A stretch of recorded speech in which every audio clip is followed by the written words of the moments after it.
Thank you, Chris. To go into the judicial. So the next item, it appears, would be our legislative report. Jessica Pearson.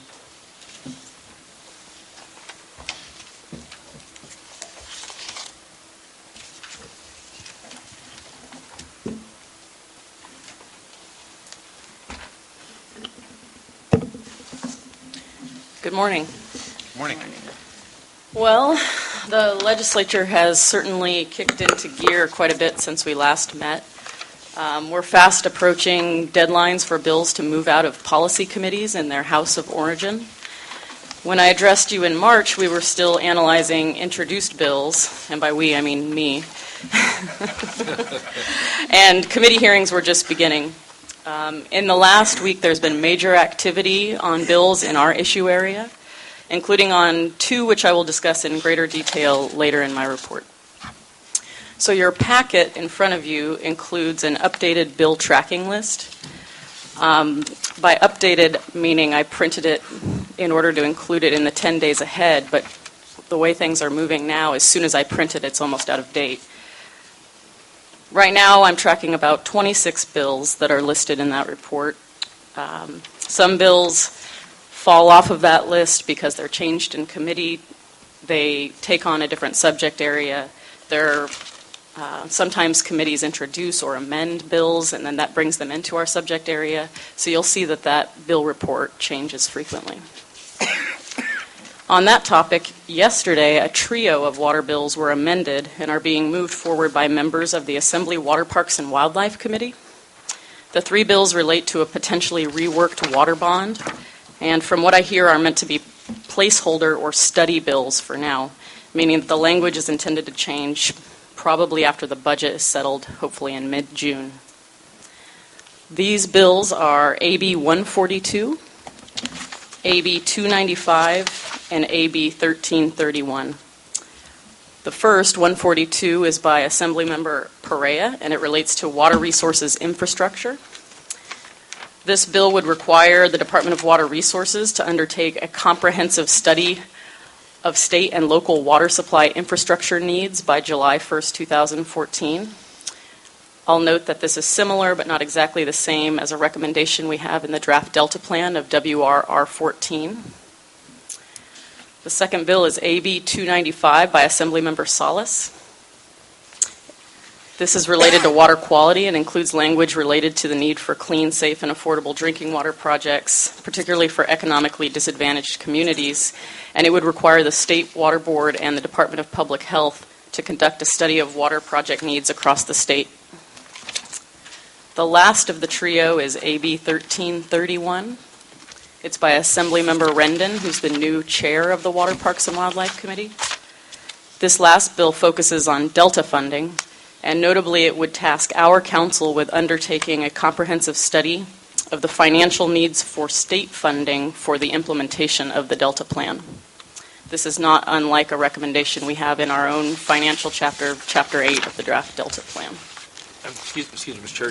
Jessica, you said AB 13? 1331, that probably didn't make it into your report because it was amended yesterday. Okay, all right, so we wouldn't have it in here. Okay, thanks. So again, these bills do not include much detail. They were just brought to my attention recently, and I'll keep you updated as they move through the process.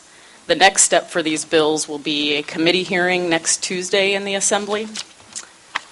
Also next Tuesday is a Senate Natural Resources and Water informational hearing on the Bay Delta Conservation Plan, one of two that are planned. So the two bills that I wanted to talk more about are SB 735 and SB 449. At the last few meetings, I've been updating you about SB 735, which is Senator Wolk's bill relating to covered actions. As introduced in February, the bill proposed to exempt local habitat conservation plans and natural communities conservation plans from being covered actions. After seeing the bill and meeting with the author's staff, the bill sponsors, and even the author herself, the chair sent a letter, which is contained in your packets, and it was also signed by Vice Chair Fiorini and Member Patrick Johnston, expressing concerns about the bill. A few days later, the Senate committee analysis came out on the bill, which is also contained in your packets, and recommended a compromise amendment. In essence, the bill as newly amended would institutionalize a coordination process rather than an exemption. And this coordination process directs the Delta Stewardship Council, the state and federal fish agencies, and the local entities engaged in conservation planning by a date certain, January 1st, 2015. These agencies would be directed to enter into a memorandum of understanding or a similar written agreement, which would describe how the various conservation plans will be coordinated with the Delta Plan and vice versa, how the parties will ensure that the conservation plans are consistent with one another, and how current and future conservation plans will be made consistent with the Delta Plan going forward.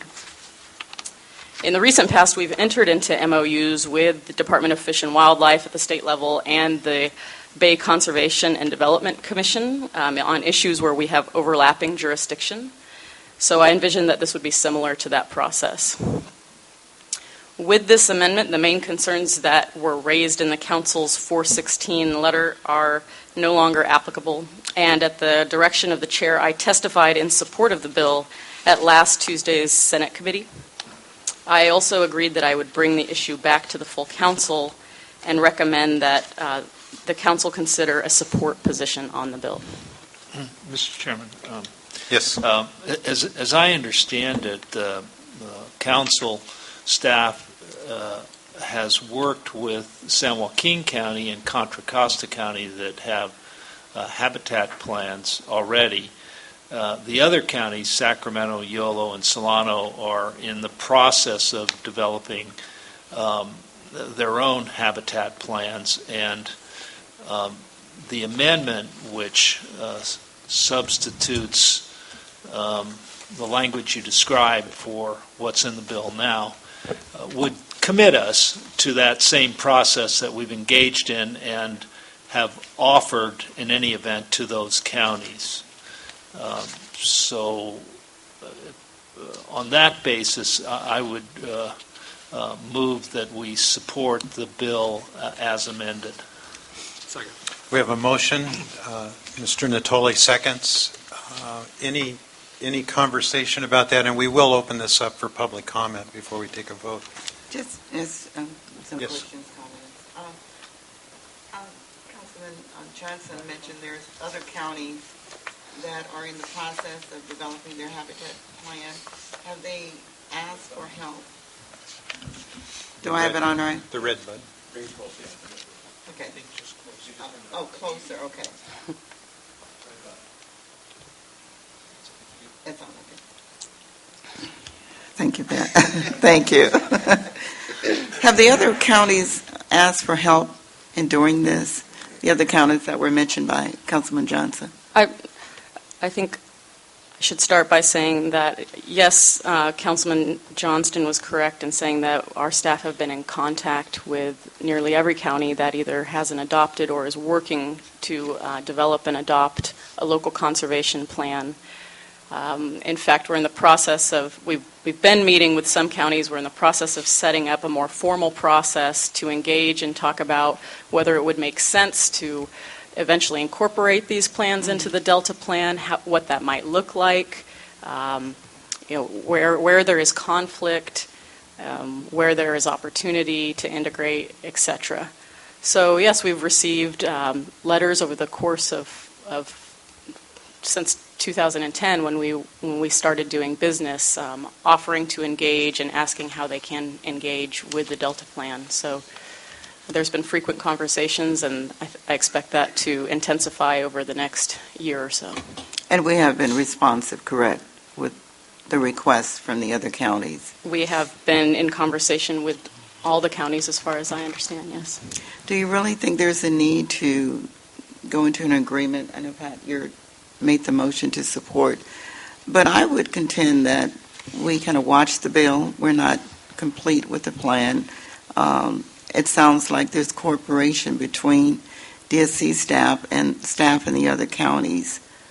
So is there a need to take a position at this point? How will it really help? and Well, pursuing it. I think from the point of view of the council, you're correct that our staff has been committed, and the members too, to work with the counties on these habitat plans. In fact, some of the counties have, some concern about that going forward, and they came to Senator Wolk, and as a legislator, she wanted to exempt these plans sort of categorically. That would not be consistent with what we're trying to do in having consistency with the co-equal goals. On the other hand, often in the legislative process, the compromise involves institutionalizing or putting in statute what is essentially an agreement to work together. I don't think you need a statute to do this, to be sure, but it gives a level of comfort, I think, to the counties represented by Senator Wolk, and for Senator Wolk, it gives her a bill. Okay, thank you. Any other council comments? I think we have one public member that would